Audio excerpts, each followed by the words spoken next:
yung sauce natin. Ilagay natin yung sauce natin dito sa ating marinate na ganyan.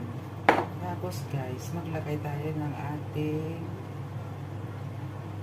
honey. Yung ating lulutuin for today guys, honey with chicken wings.